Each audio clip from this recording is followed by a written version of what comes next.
Bagusnya solat, bagusnya baca Quran, bagusnya segala-galanya. Tapi dalam satu aspek yang lain, dia meninggalkan perkara-perkara yang Allah jadikan kepada dia sebagai satu asbab. Tak? Contohnya macam ni. Dia pergi market, beli ikan, beli barang masakan, beli segala-galanya. Dia balik di rumah, dia tak bagi salam. Dia masuk terus, dia letak ikan, letak semua di dapur. Dia pergi solat, dia pergi zikir, dia pergi segala-galanya duduk atas tikar sejadah. Padahal dia ada anak, dia ada isteri, dia ada ayah, dia ada ibu dalam satu rumah. Maka apabila dia masuk, dia tak bercakap dengan siapa-siapa dah. Tak? Pasal dia nak duduk dalam keadaan tajrid. Aku dah bagi makan. Belum lengkap. Kenapa? Kerana itu dalam konteks secara lengkapnya Islam itu, dia ada satu lagi yang disebut sebagai hayah ijtimaiyah, kehidupan dalam mujtama', hatta di dalam keluarga dia sendiri. Maka kalau dia balik, mesti dia kena bagi salam. Itu adalah adab untuk masuk rumah. Betul tak? Ni tak, dia rasa dia seorang, dia tak mau bagi salam. Kan? Jadi dia kena bagi salam. Dan apabila dia balik, mesti anak-anak akan datang. Abah. Kalau dia tak ambil kisah, maknanya dia tidak menjalankan kewajipan seorang Muslim yang sempurna. Jadi kena ambil tahu pasal anak-anak. Bukan setakat madiah saja, bukan setakat mal ataupun harta saja, bukan setakat makan. Infa'iliyah, kita panggil dia emosi anak-anak. Betul tak? Kita kena ambil tahu, kita kena jaga. Itu termasuk dalam kesempurnaan seorang Islam. Maka dengan isteri juga, takkan tak macam tu, tak bercakap dengan isteri. Isteri kata, oh letih aku ni, masak sampai tak sangka, sembang apa benda, tak masak marah. Nampak? Kadang-kadang balik nak makan je. Itu pelik, kan? Cuba tak payah makan, tengok dah nak berzikir saja, berzikir tak payah makan. Oh, dia kata tak boleh ustaz. Maknanya nampak, kadang-kadang dia membawa kepada penipuan terhadap diri dia sendiri, kan? Ini yang disebutkan oleh Ibn Athaillah di dalam keadaan syahwah al-khafiyah ataupun syahwah al-khafiyah. Maknanya nafsu yang kita didik duduk di dalam hati, kita tak mau tinggal. Itu dia. Asal nak bagi orang kata kita ni bagus, kita ni beriman, kita ni segala-galanya. Tak. Hatta kalau dia balik rumah, contohnya tadi pun ada ayah dengan ada ibu. Kalau dia tidak memberi satu salam ataupun rasa kebahagiaan kepada ibu dan ayah yang duduk dalam rumah dia, itu dah dianggap sebagai satu penderhakaan. Walaupun dia sentiasa berzikir kepada Allah. Walaupun sentiasa berzikir kepada Allah. Seorang sahabat yang sentiasa solat, tiba-tiba mak dia panggil. Apa kata Rasulullah? Apabila kita solat sunat, kalau mak panggil, wajib batal solat sunat tu. Ya mak. Tak. Kena. Yang tu dalam bab penderhakaan kepada ibu bapa. Termasuk di dalam hawa nafsu yang kecil ni. Jadi kita duk rasa kita ni hebat, pakai jubah, pakai serban, apa semua, tetapi ada benda yang kita tertinggal, iaitu menjadikan kita ini Allah letak di dalam maqam asbab. Baik. Sebaliknya, keinginanmu untuk berusaha kasab ataupun berikhtiar. Saya tak suka pakai perkataan usaha, sebab dia menjauhkan kita kepada Allah Ta'ala. Saya suka perkataan ikhtiar. Kalau ada perkataan usaha tu, tukar dengan ikhtiar. Dia lain, kan? Usaha ni kita doa kita sendiri, padahal kita bukan sendiri buat apa-apa pun. Kita melakukan segala-galanya dengan kuasa Allah. Maka itu dipanggil ikhtiar, memilih apa yang Allah telah tetapkan untuk kita. Jadi ikhtiar. Jadi saya suka guna perkataan ikhtiar. Jadi sebaliknya, keinginanmu untuk berikhtiar kasab, iaitu mencari sesuatu, maknanya berikhtiar untuk sesuatu dalam keadaan kita ada asbab apa semua. Padahal Allah telah menempatkan dirimu pada golongan orang yang melulu beribadah. Melulu beribadah tu maksudnya tajrid tadi, tanpa kasab. Makna di sini, dalam keadaan Allah dah tempatkan kita, Allah dah letakkan kita pada maqam yang mana kita tak perlu dah duk kisah pasal anak, isteri, ayah, ibu, dah tak ada dah semua. Umur kita pun dah lanjut dah. Contohlah katakan 60 lebih dah. Tak? Anak-anak pun boleh cari makan semua sekali. Anak pun tolong bagi makan kat ayah. Betul tak? Waktu tu kita tak ada masalah dah. Maka contoh. Maka kita berada di dalam konteks tajrid. Setiap masa kita boleh baca Quran, tak payah pergi market dah. Betul tak? Anak nak makan, dia pergi market, dia beli untuk kita makan. Kan mana-mana saja kerja anak bagi gaji kat kita. Betul tak? Jadi dalam konteks itu, kita hanya menghabiskan masa hanya untuk Allah Subhanahu wa ta'ala. Itu dalam konteks yang kita sebut sebagai tajrid. Tetapi ni yang konteks yang kedua, ma'a iqamatillah iyyaka fit tajrid inhitatun 'anil himmatil aliyah.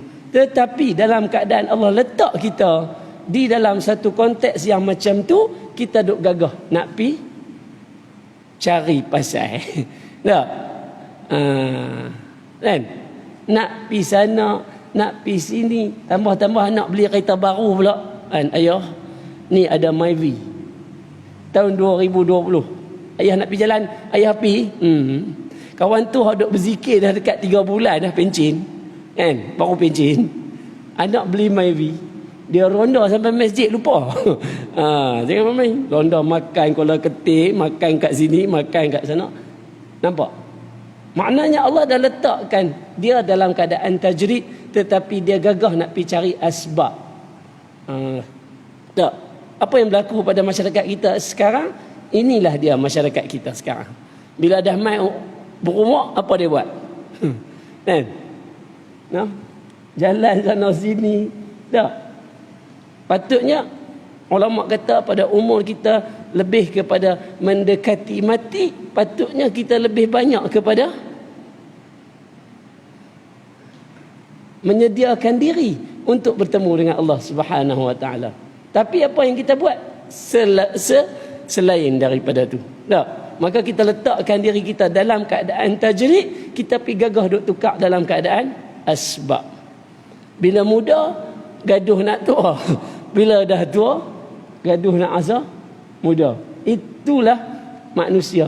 Itulah konsep yang Ibn Athaillah nak cuba bagi kita faham. Kerana apa? Kerana dulu dia tengok dah apa yang berlaku pada zaman dia. Betul tak? Yang muda gagah nak jadi tua cepat. Betul tak? Contoh, yang tua gagah nak jadi muda. Yang beribadat sampai tinggal habis anak-anak bini. Tak. Yang boleh beribadat tak mau pula, gagah duk pergi cari, duk menggatai orang kata kan. Siapa nak dah umur 70, boleh tak? Nak kahwin lagi ustaz. Awak seorang. Anak-anak tak ada. Ada apa tu? Saja sunyi dia kata. Apa? Kan? Nampak? Patut pada waktu, bukanlah saya tak bagi kahwin, nak kahwin. Tapi dalam keadaan Allah letakkan kita dalam keadaan tajrid, itu adalah satu daripada saat ataupun masa yang sangat cantik untuk mendekatkan diri kepada Allah dalam penyediaan kita menghadapi mati. Tetapi kita dalam keadaan masa tersebut, kita rasa banyak masa, tak maulah buat benda, nak buat benda lain. Itu rugi. Satu kerugian bagi seorang manusia. Maka keinginan yang demikian, yang orang yang tadi ni, yang daripada Allah letakkan daripada keadaan tajrid, gagah nak pergi cari asbab. Apa dia kata?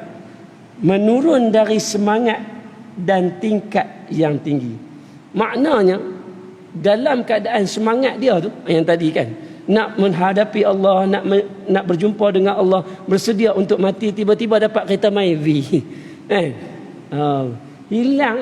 Duk main masjid, tu imam duk jumpa belakang, tu imam duduk, tiba-tiba dapat Myvi baru. Tu imam tanya, "Hai, pi mana ni?"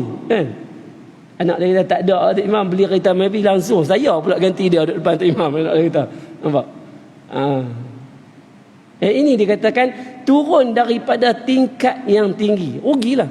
Level iman ni yang kita kata. Kan? Al-iman yanqus wa yazid. Iman itu berkurang dan bertambah. Allah sebut di dalam Al-Quran, narfa'u darajatin man nasya. Kami angkat orang-orang yang kami nak. Kami angkat level-level orang-orang yang beriman. Yang kami rasa kami nak. Tak?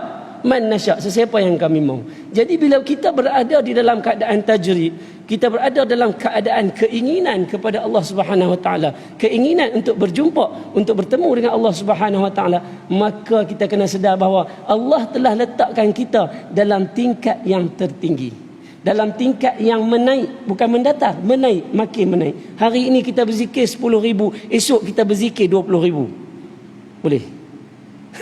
Tak? Contoh, kan? Maknanya nak sebut kata peningkatan terhadap ibadat kita sehari-hari dalam keadaan kita lapang dalam melakukan segala-galanya, dalam keadaan kita berada di dalam maqam tajrid.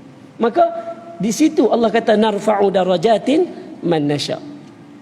Jadi rugi kalau kita dalam keadaan tu kita pergi cari dalam makam, kita nak cari juga bahawa kita nak macam ni macam nu, nak jadi muda balik. Tak? Sebab saya selalu ambil muda dengan tua ni pasal jangan marah nak sebut tua, lama kot, lama kan. Pasal keadaan umur tu menyebabkan keadaan cara hidup kita. Betul tak? Kalau di di dalam konteks muda ni kerja manjang, tengok dalam ni pun tak berapa nak ada dah. Kan? Saya seorang yang muda kot. Kan? Nampak? Tak ada, tak berapa orang banyak yang muda. Kan? Itu dalam konteks masa kini. Jadi yang lama sikit tu dia dah habis dah pencen, dah apa selesai, dah apa semua, maka di dalam itulah dia berada di dalam konsep tajrid. Jadi kalau kita dah berada dalam konsep tajrid ni, kira saya bagi satu nasihat, jangan lepaskan. Jangan lepaskan. Duduk berada, Allah dah bagi dah masa untuk kita. Betul tak? Dulu kita bising, ya Allah tak ada masa nak solat. Kadang-kadang lambat. Pasal apa? Dia tanya, nak buat macam mana Ustaz? Kerja habis pukul 8. Kan? Lepas tu tak dan. Kadang-kadang nak pergi mengaji pun tak dan. Tak. Lepas tu law pun sama Ustaz.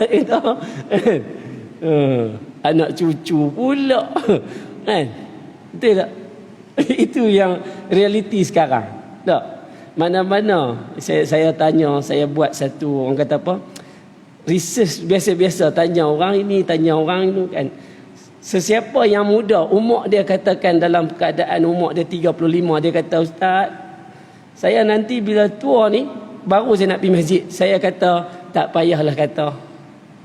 Tak. Kalau kita tak start daripada awal untuk selalu datang ke masjid, insya-Allah, kemudian insya-Allah tu tua nanti kita tak akan dapat datang ke masjid. Serius saya kata. Sebab saya dah jumpa 2-3 orang. Di mana? Dekat-dekat sinilah. Tapi bukan di sinilah. Sini semua tak ada masalah. Betul tak? Sebab dia cerita sendiri, memang tak boleh Ustaz. Pasal apa? Dulu banyak kerja. Lepas tu lah ni banyak cucu. Nak pergi masjid macam mana? Tak, nampak? Adakah benda itu kita boleh halang, atau kita boleh ikhtiar, atau kita boleh ubah? Boleh sebenarnya. Sebab itu saya suka letak perkataan ikhtiar menggantikan usaha. Sebab benda berkaitan dengan ikhtiar ni menunjukkan bahawa kita ada qimah sebagai seorang insan untuk memilih sama ada ini ataupun ini. Betul tak? Kalau kita rasa berusaha saja, kita tak tahu yang mana satu yang kita patut buat. Kan? Itulah yang dimaksudkan di antara perkataan tajrid, perkataan asbab, perkataan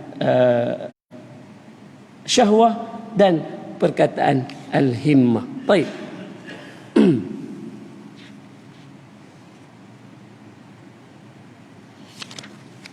Kalau kita tengok kebanyakan orang yang sebut pada diri dia bahawa dia zuhud, maka dia rasa dia berada dalam keadaan tajrid. Saya bagi contoh. Tidak. Zuhud ni kira tajrid, bagi dia tajrid segala-galanya tidak ada apa bagi saya ustaz. Kan? Saya zuhud dunia. Maknanya dia tak kisah pasal hal dunia. Bila tanya, anak ada? Ada. Siapa jaga? Isteri. Isteri siapa jaga? Pak mentua saya, dia kata. Apa tak boleh. Nampak? Jadi itu bukan zuhud sebenarnya. Itulah disebut sebagai syahwat zuhud. Rasa nak, bila kita zuhud tu kita rasa orang anggap kita zuhud ni seronok. Kan? Orang anggap kita zuhud ni seronok.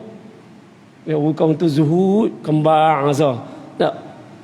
Tapi zuhud yang sebenarnya adalah berpada-pada terhadap dunia dan bersungguh-sungguh terhadap akhirat.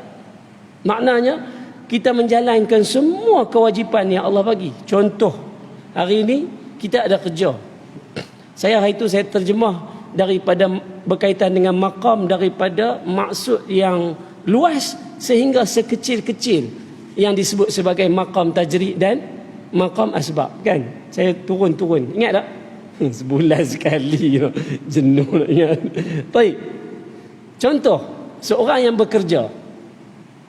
Umur dia di dalam lebih kurang 35, 34, 38. Masih bekerja. Kan? Pegawai, officer. Kita ambil eksekutif. Banyak kerja. Adakah dia berada di dalam makam asbab sahaja? Tidak. Contoh. Manusia ini saya cuba kompakskan.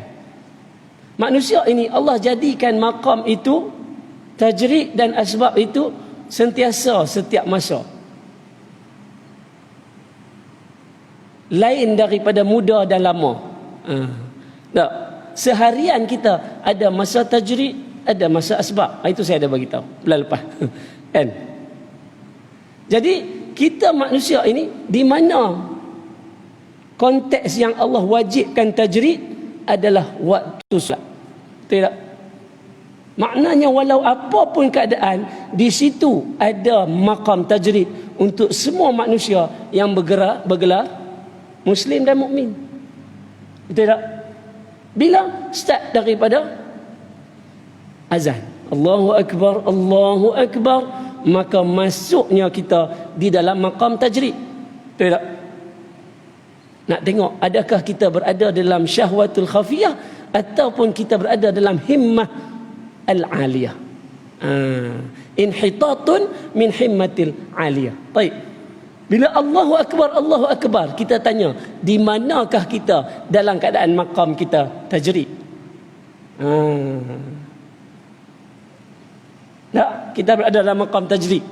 Bila azan je, kita tanya, di manakah kita ini sekarang ini berada dalam maqam tajrid? Kalau dalam maqam tajrid ini kita masih melakukan pekerjaan sampai habis waktu solat, maka kita telah inhitat min himmatil aliyah. Semangat tadi di pagi subuh nak pergi subuh ni. Pagi nak pergi subuh. Azan subuh. Azan ni rasa bangkit dah. Rupanya tak bangkit. Dalam mimpi. Pukul 7.30 mayang subuh di mana? Office. Lepas punch card. Pasal apa? Takut kod punch card tu lambat. Tak. 7.30 solat subuh. Maka kita telah inhitat min himmatil aliyah. Kita semangat semalam nak semayang subuh apa semua, tengok bangkit lambat last sekali, semayang subuh pun lambat. Maka kita telah jatuh daripada level yang tertinggi terus menjunam ke bawah. Rugi tak? Rugi. Itu yang kita kena nilai. Bila azan saja kita berada dalam keadaan tajrid dengan Allah Subhanahu wa ta'ala. Bila mai waktu zakat, contohnya zakat fitrah, kita berada dalam keadaan tajrid beribadah, iaitu membayar zakat. Tidak? Kan? Bermula daripada bulan puasa sampai sebelum imam khutbah hari raya. Tidak? Kan? Apa kita buat? Bayar zakat berapa ringgit? RM7 dia. Tak. RM7 dia yang kita selalu buat. Betul tak? Kan? Ada ahli keluarga 5 orang, 7 kali 5, RM35. Betul? Esoknya sebelum imam baca khutbah, Dia jumpa Tok Bilal nak bayar zakat. Tok Bilal, saya ada 5 orang, 35 orang, 35 ringgit. Ni 50, mai balik. Macam tu kan kita sebagai seorang Islam di dalam keadaan kita tajrid membayar zakat. Betul tak? Maknanya kita berada dalam keadaan himmatu aliyah lah tu. Tapi tiba-tiba Allah. Kan? Kita bayar pun lebih kurang, dia akan jatuh daripada himmah aliyah itu, semangat yang tinggi nak jadi orang yang Allah terima dalam puasa, nak bagi orang yang Allah terima di dalam beribadat tarawih, kan? Tiba-tiba bayar zakat, tidak. Dalam bab puasa kita berada dalam tajrid puasa, mesti puasa. Siapa yang tak puasa tak boleh, tidak, kan? Dan waktu kami bekerja dulu dalam bulan puasa, dijadikan waktu itu pendek, waktu bekerja, tidak. Maknanya itu yang Allah nak tetapkan kepada kita, bahawa tajrid ini Allah bagi kita kepada kita untuk kita menikmati bulan puasa dengan selesa, betul tak?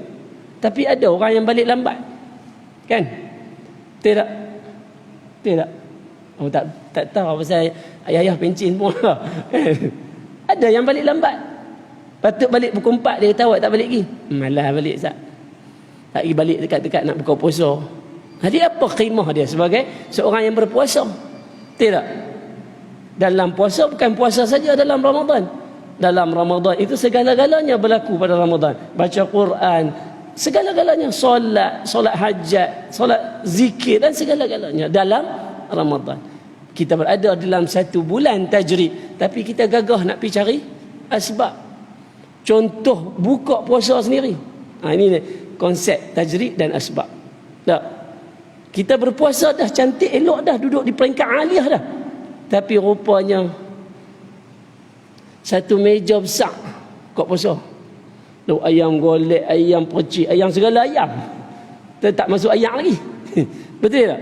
Dalam keadaan tajrid tadi habis dah. Dia tinggal syahwah al-khafi. Nampak? Ini kita nak faham di manakah kita hari ini. Contoh hari ini kita berada di dalam masjid sedang mendengar kuliah, dan ini adalah dalam maqam tajrid. Tak? Habis itu kalau hari itu pun saya sebut, kalau mana-mana hari ini ayah-ayah yang ada isteri yang takut berada di rumah, yang ada isteri yang tak makan lagi, yang ada anak-anak yang kelaparan, yang ayah-ayah boleh bagi makan tapi ayah-ayah duduk di sini mendengar kuliah, maka wajib ayah-ayah balik. Bukan alau lah. Contoh. Contoh. Sebab makam ayah-ayah bukan di sini, tetapi bersama family. Selesaikan masalah mereka dulu, baru datang untuk dengar kuliah. Itu. Duduk dalam keadaan asbab. Sebab syariat kita ini komplit. Syariat kita ini cantik, lengkap. Kalau kita ambil, kadang-kadang bila kita sebut pasal zuhud tadi, kebanyakannya yang tak ikut, kebanyakan yang tak ikut completely syariat. Betul tak? Apa yang berlaku pada kita hari ini? Betul tak? Daripada orang yang zuhud kepada orang yang tak zuhud, sama saja. Tak? Betul tak? Orang yang rasa dia tu zuhud, sebenarnya dia bukan zuhud pun. Orang yang rasa diri dia duduk dalam keadaan asbab, sebenarnya dia duduk dalam keadaan tajrid. Macam tadi orang yang bekerja, dia rasa dia duduk asbab. Mana pergi tajrid? Tak ada. Tak payah solat, tak payah puasa, tak payah zakat. Itu, nampak? Jadi kita sekarang ni berada dalam konteks tajrid dan asbab. Berada dalam konteks syahwatul khafiyah dan inhitat min himmatil aliyah. Sebab tu kita kena hati-hati. Baik. Apa dia kata lagi?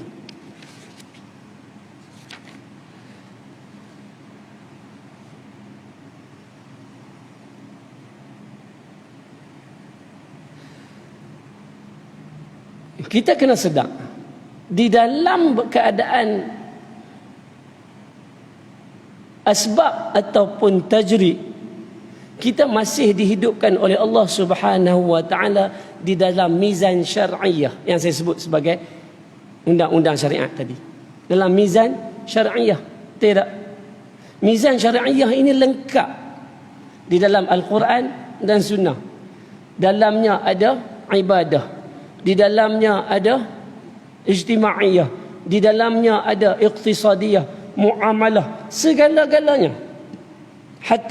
Kalau kita berada di dalam tajrid pun, kita masih lagi terpaut dengan perkara-perkara tersebut di dalam dunia. Tak? Ayah-ayah hari ni pencen semua. Tajrid, alhamdulillah, berzikir. Betul tak? Kan? Tapi nak mai ni mesti kena bubuh minyak motor, betul tak? Kan mai minyak motor tolak. Tak. Maknanya dalam konteks nak bubuh minyak motor, takkan pisuar duit lagu tu ya.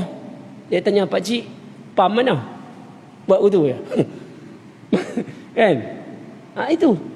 Walaupun kita berada dalam keadaan tajrid, di situ ada keadaan asbab. Keadaan tajrid yang besar dengan keadaan asbab yang kecil. Kan? Jadi kita berada dalam konteks ijtimai, konteks iktisadi. Ayah ni duit. Tak mau. Lepas tu ayah nak pergi masjid lagi, nak bubuh minyak dengan apa? Sungguh juga mai balik. Itu konteks iktisadi. Walaupun dalam keadaan tajrid. Jadi ini supaya kita faham. Dan kebanyakan orang misunderstanding, kurang faham. Dia kalau dia rasa dia nak ibadat je, dia ibadat je. Tak. Ada masa dia. Contohnya orang yang berkhalwat pada 10 Ramadan terakhir. Contoh. Duduk di masjid.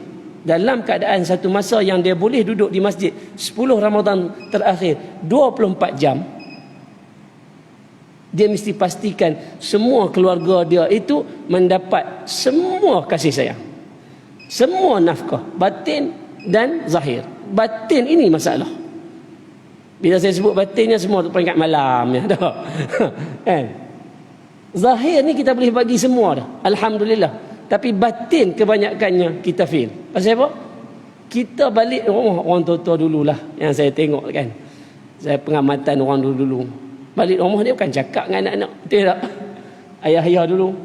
Buat apa? Kan? Dia tidak ada, orang kata apa? Kemesraan dengan anak-anak. Saya tengok orang dulu-dulu lah. Kan? Anak dia pun sentiasa sampai besar pun takut. Tak tahu macam mana nak cakap dengan ayah dia. Itu ayah. Ada juga mak pun macam tu juga. Kan? Sampai kadang-kadang anak-anak bila dah besar nak peluk ayah tu rasa macam kekok. Kan? Ini masalah, kita tidak memahami sebenar-benarnya di manakah maqam kita pada waktu itu. Jadi bila kita berada dalam keadaan macam tu, kita kena tengok. Kan? Kita kena tengok. Kita ada ibu, kita ada ayah. Walaupun kita dalam keadaan tajrid, kita mesti pergi melawat juga. Mak umur dah 60. Mak ada lagi umur 70. Takkan nak biar macam tu je. Kan? Tuan ni duduk di sini tajrid ni berzikir lama dah, 2 bulan. Ya betul.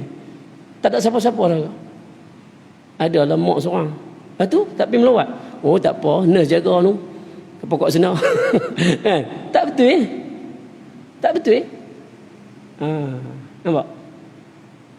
Maknanya dalam keadaan Allah dah bagi masa dia tajrid, di situ juga ada secebis asbab untuk dia tunaikan sampai selesai. Maknanya itulah dia dari konteks semua sekali, iktisadi, ijtimai, ekonomi, semua sekali dalam Islam. Islam itu lengkap, berada di dalam mizan syariah, timbangan syariah, iaitu hukum-hukum yang di dalam Al-Quran dan hadis. Maknanya dalam hadis tu start daripada bab taharah sampai 22 jilid Sahih Bukhari. Betul tak? Habis lagi? Bila nak habis? Nampak? Tu. Kan? Bab semua itu sepatutnya kita kena masterize. Tapi dulu biasalah, ustaz-ustaz duk cerita dululah. Bila habis bab solat, tanya nak masuk tak bab zakat. Dia kata, ustaz, bab solat tak apa-apa lagi lah, kita ulang balik boleh. Kan? Nampak? Jadi ini kita perlu lengkapkan diri kita dengan pemahaman di dalam bab asbab dan tajrid. Istilah ini sebenarnya yang diletakkan oleh Ibn Ata'iyah. Sebelum ni tak ada. Istilah ini diletakkan oleh Ibn Ata'iyah supaya manusia lepas tu faham di mana kedudukan mereka dalam konteks seorang hamba. Tak. Kami jadikan manusia itu illa liya'budun. Betul tak? Sebagai seorang hamba untuk beribadat kepada Allah Subhanahu wa taala. Dalam konteks umum itu kita ni tajrid dah. Tidak. Tapi Allah kelaskan kita kepada asbab-asbab yang kecil. Dia ni ada anak berapa, dia ni ada anak berapa, dia ni ada anak berapa. Orang yang ada anak 9, dia berbeza asbab dia dengan orang yang ada anak 5. Betul tak? Kan? Itu Allah kelaskan. Jadi kita kena tengok. Sebab kita berada dalam mizan syar'iyah. Allah sebut dalam ayat surah Ar-Rahman, hatta bukan kita sahaja Allah jadikan ada mizan syariah tertentu. Dia ada satu kitab yang bernama Fiqhul Mizan. Saya baca kitab tu tak habis lagi. Tapi ini saya boleh lajak sikit tu. Tapi kitab tu mula-mula dia cantik. Yang saya dah baca tu cantik. Kenapa? Setiap manusia itu perlu melihat mizan ikhtiar dia. Bagaimana dia memilih untuk dia melakukan sesuatu. Dia ada mizan dia. Mizan ni maksud timbangan. Supaya dia tidak tergelincir ke arah yang ni ataupun tergelincir ke arah. Berada dalam betul-betul keseimbangan yang kita sebut sebagai Islam itu mustawa. Tak. Lebih pun tak, kurang pun tak. Kan? Itu. Allah sebut dalam surah Ar-Rahman. Was-samaa rafa'aha wa wada'al mizan.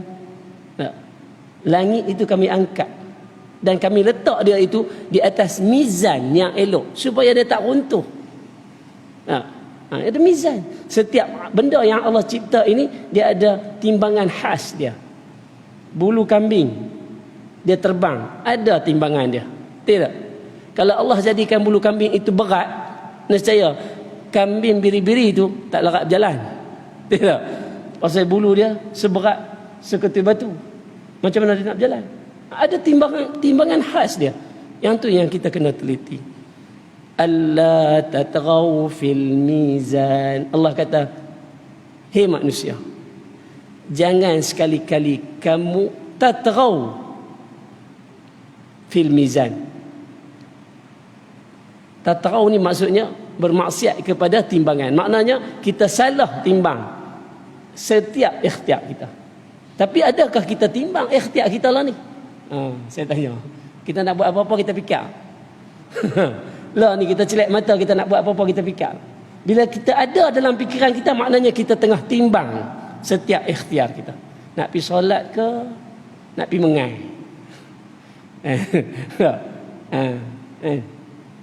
Sagi kan nak pergi, kalau dekat sana saya selalu tanya, kalau dekat sebelah-sebelah laut tu saya tanya macam ni. Nak pergi solat subuh ke? Nak keluar pergi ke laut? Kan? Dia kata, "Ustaz, kalau keluar pergi ke laut lambat, pakai tak dapat ikan." Betul tak? Tapi pernah kita terfikir bahawa ikan yang ada di dalam lautan itu adalah semua hak Allah Subhanahu Wa Taala. Kalau takdirnya kita dapat, maka dapat ke tak? Dapat. Jadi yang mana kita perlu pentingkan dulu? Adakah ikan yang Allah dah tetapkan rezeki untuk kita, ataupun ibadah yang kita ni perlu ikhtiar untuk selesaikan yang tu dulu. Nampak?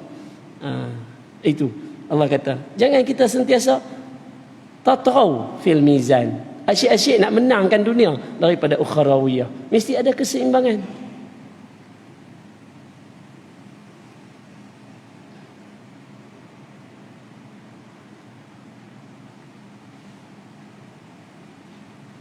Sambung yang ni. Sebab kewajipan seseorang hamba menyerah kepada apa yang dipilih oleh majikannya, lebih-lebih lagi apabila majikan itu Tuhannya yang bernama Allah. Tapi bagi saya, Allah bukan majikan. Allah lebih daripada tu. Tanggungjawab kita kalau bekerja adalah kepada majikan. Betul tak? Majikan bagi gaji dan kita bekerja. Dan kalau kita bekerja sesuatu yang tidak kena dengan arahan majikan, layak tak kita kena marah? Layak tak? Layak. Layak dah dia buang kita? Layak. Tapi kita dengan Allah Subhanahu Wa Taala lebih lagi daripada itu. Kita bukan dapat gaji, tapi kita dapat nikmat sebelum kita bekerja. Betul tak? Sebelum kita beribadat umur 15 tahun dapat nikmat tak? Dapat nikmat tak? Dapat tak nikmat? Saya tanya ni. Sebelum 15 tahun kita tunduk mangkit semayang. Sebelum 15 tahun kita mula start puasa. Sebelum 15 tahun kita start nak bayar zakat. Kita start menjalankan tanggungjawab sebagai seorang Muslim. Sebelum 15 tahun tu kita dapat nikmat tak? Dapat. Nampak? Maknanya Allah ini lebih daripada majikan.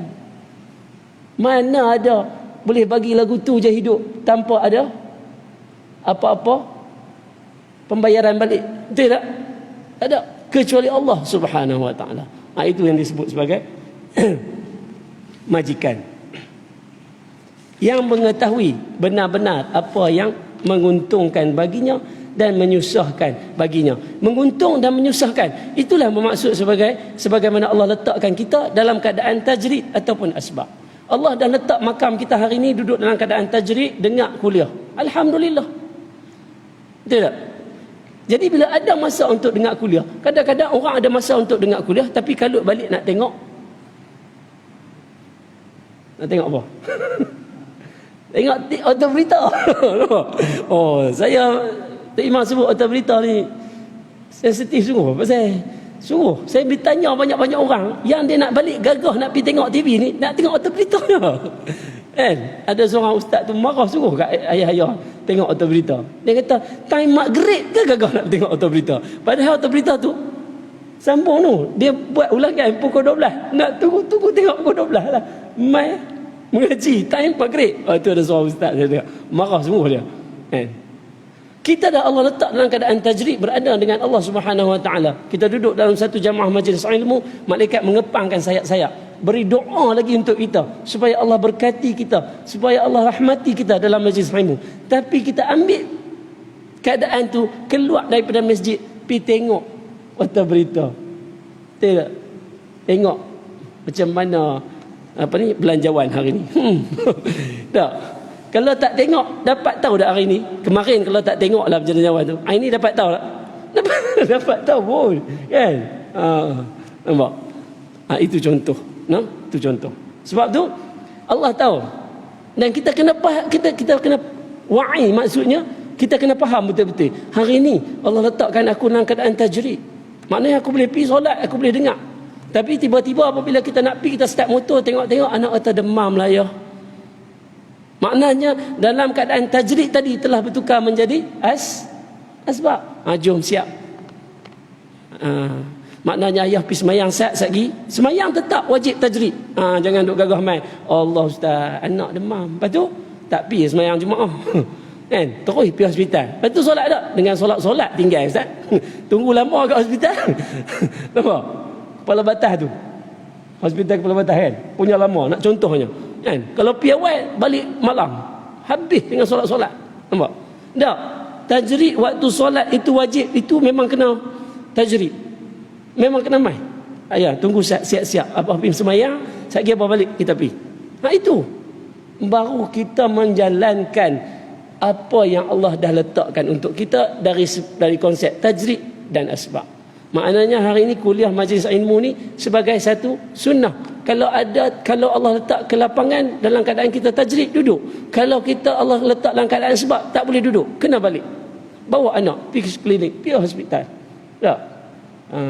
Duduk di hospital, masuk insya', duduk sat. Tak? Ataupun jom ikut abah semayang sat, duduk dalam kereta, abah semayang, kita mai balik. Pasal lambat lagi. Contoh. Nampak? Tapi kebanyakan orang kita tak buat macam tu. Betul tak? Tak apalah ustaz, insya' panjang. Isyak panjang. Dia terlepas isyak pukul 10, balik letih tidur. Pukul 6 pagi bangkit, nak sembahyang isyak pun nak tanya. Dia jamak sekali isyak dengan subuh. Saya hari ni ustaz mayang 6 rakaat jamak. Jamak apa tak tahu. Itu jadi masalah. Bila kita tak timbang betul-betul mizan yang Allah bagi pada kita. Kita tak tengok betul-betul sama ada kita berada dalam asbab ataupun tajrid. Dan tanda bahawa Allah, kita habis kat satu part ni lah. Dan tanda bahawa Allah menempatkan dirimu dalam golongan orang yang harus berusaha kasar apabila terasa ringan bagimu sehingga tidak menyebabkan tertinggal suatu kewajipan dalam agamamu, juga menyebabkan kamu tidak tamak rakus terhadap hak orang lain. Maknanya kita dapat seimbangkan di antara perkara duniawi dan perkara ukhrawi. Sekarang ni saya tanya, adakah kita seimbangkan perkara duniawi dengan perkara ukhrawi? Baca Quran berapa kali sehari? Tu pun jam lah. Tidak.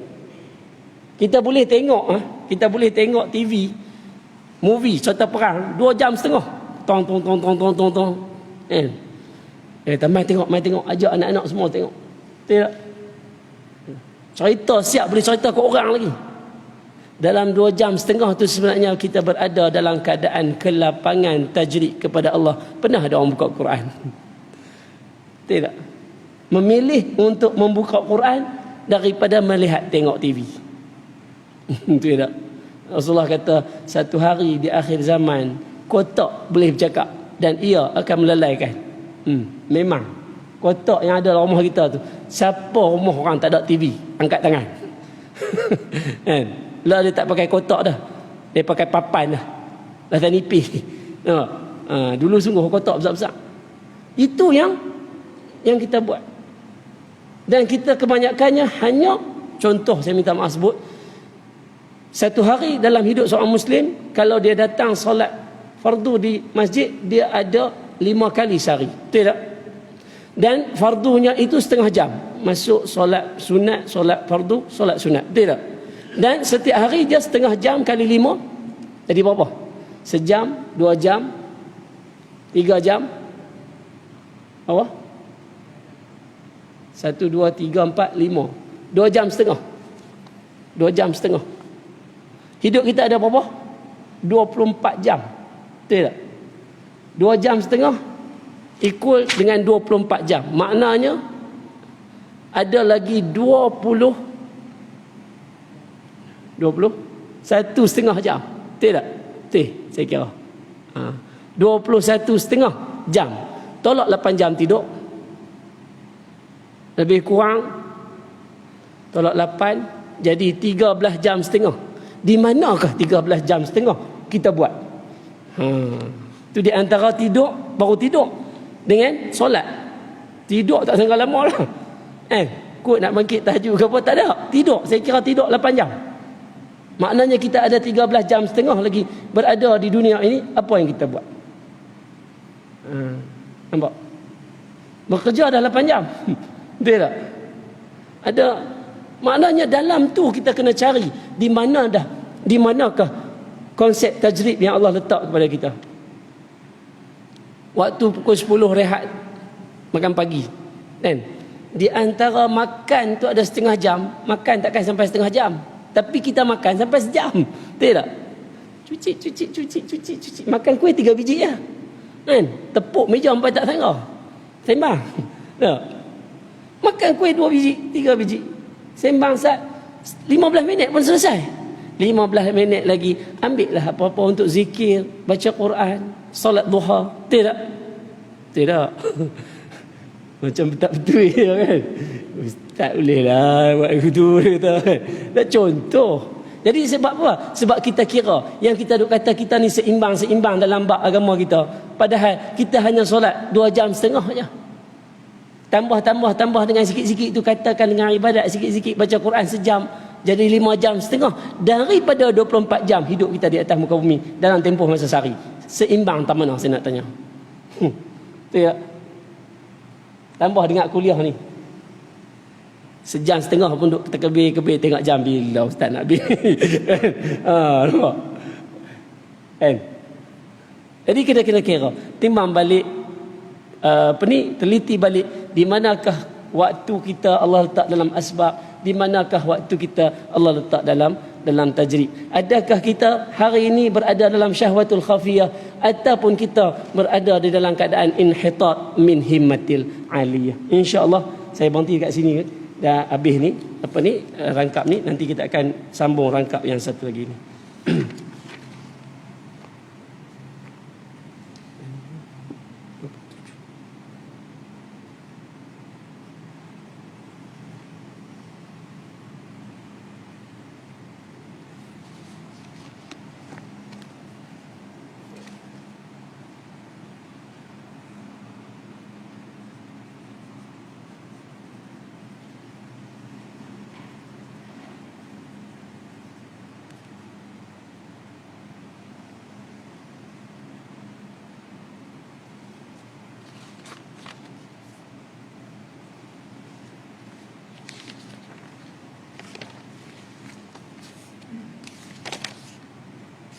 Baik. InsyaAllah. Ada soalan?